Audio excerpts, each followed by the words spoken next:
अस्सलाम वालेकुम व्यूअर्स, मैं हूँ फ़िज़ा और ये है मेरा चैनल खाना पकाना। आज मैं आपके लिए एक ज़बरदस्त सी चाय की रेसिपी लाई हूँ, जिसे ईरानी चाय भी कहते हैं, दम की चाय भी कहते हैं। थोड़ा सा टाइम लगता है लेकिन बहुत टेस्टी बनती है। सबसे पहले मैंने पैन में 2 कप दूध डाल दिया है और 2 कप दूध के साथ ही हम इसमें तकरीबन हाफ़ कप कंडेंस मिल्क इस्तेमाल करेंगे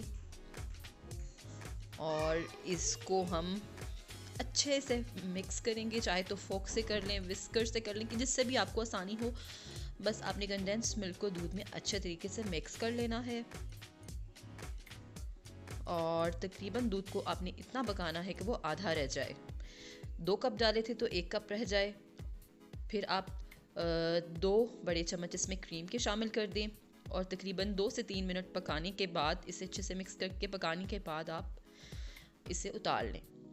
ये देखिए, हमारा जो दूध है वो बिल्कुल 1 कप रह गया है और ये हमारा जो दूध है वो रेडी हो चुका है। अब हम चाय का जो कावा है उसको तैयार करेंगे। उसके लिए सबसे पहले 3 कप पानी, 3 चम्मच पत्ती, 3 चम्मच चीनी और 3 इलायची। जी बिल्कुल, ये सारी चीज़ें डाल के हमने इसे बॉयल दिलवाना है और बॉयल करने के बाद आपने इसे 20 मिनट के लिए तकरीबन इस तरह आटा लगा के चारों तरफ इसके हर साइड पे आपने आटा लगा के कि बिल्कुल भी स्टीम बाहर ना निकले। 20 मिनट के लिए आपने इसे हल्की आंच पर छोड़ देना है। और ये देखिए, 20 मिनट बाद मैंने इसे खोला है और जो हमारा कावा था वो बिल्कुल तैयार है। अब हम कप में 3/4 कप कावा डालेंगे और 1/4 कप दूध डालेंगे और ये हमारी जो चाय है वो बिल्कुल तैयार हो चुकी है।